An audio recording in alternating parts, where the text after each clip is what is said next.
라떼별곡 출발합니다.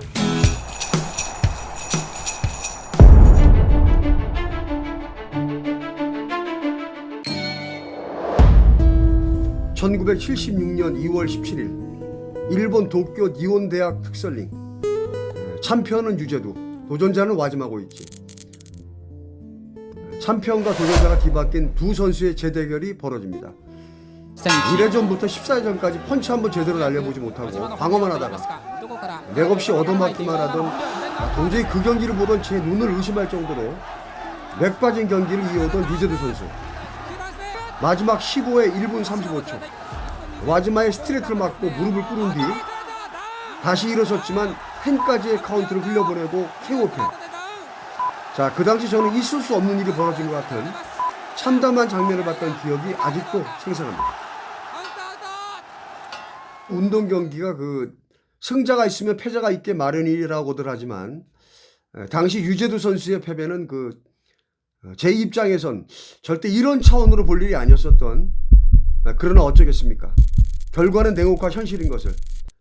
유재두 선수는 아직도 와즈마에게 어이없이 패한 그 경기 얘기만 나오면 그 얘기 그만하고 딴 얘기 하자고 담배 꺼내 물면서 왜 그 얘기 자꾸 꺼내냐면서 애써 회피하는 그런 인터뷰 내용도 몇 년 전 소개가 되곤 했었는데, 1969년 삼선계 헌후 치러진 1971년 대선에서 석패한 김대중이 박정희 정권 반대 투쟁에 앞장서면서 그에 대한 신변 위협이 빈발하고 있었다. 1973년 7월 10일 일본에 입국하여 박정희 반대 집회를 앞둔 김대중을 8월 7일 도쿄 팰리스 호텔 501호에서 귀한들이 납치하여 선박에 감금.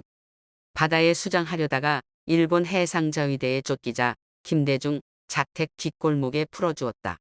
귀한은 중앙정보부원들이었으며 살해 계획은 없었다고 하나 그 진상은 아직까지도 정확히 알 수 없다고 한다.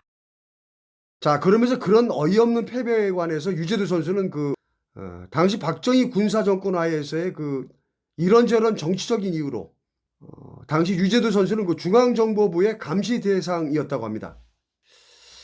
주로 당시 야당 거물이셨던 김대중 전 대통령과의 관계가 괘씸죄로 적용되고 있었는데, 또 세계 타이틀 매치 뺏어가지고 와서도 청와대 가서 박정희 대통령 뵙고 그 다음날 내가 김대중 씨한테 가서 인사도 하고, 71년도부터가 찾아가서 세배도 드리고. 중앙정보부에 의한 공작이 있었던 것 같다고 이른바 약물 중독설을 제기하게 됩니다. 자, 그러나 이러한 약물 중독설도 정확한 실체를 못 밝힐 채 이런저런 논란만 왔다 갔다 하다가 결국은 미스테리를 남겨둔 채 해프닝으로 종결되고 말죠.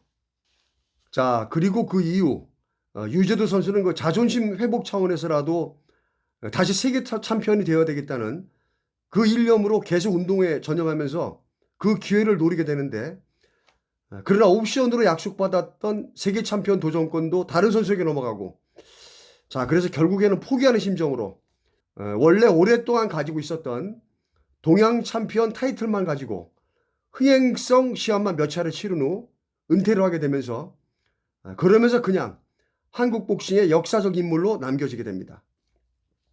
자, 하지만 어찌됐건 유재두 선수는 비록 와즈마에게 어이없는 경기로 타이틀을 잃긴 했지만, 그 당시 1970년대 대한민국 산업화 과정에서의 어려웠었던 시절, 허리띠 졸라매고 힘들게 하루하루 열심히 살아가고 있었던 대한민국 온 국민들에게 희망과 기쁨을 안겨줬었고, 한국 복싱의 전성기를 이끌었었던, 그리고 아직까지도 생생하게 기억되는 그런 세계 챔피언 유재두 선수였던 것만은 분명했던 것 같습니다.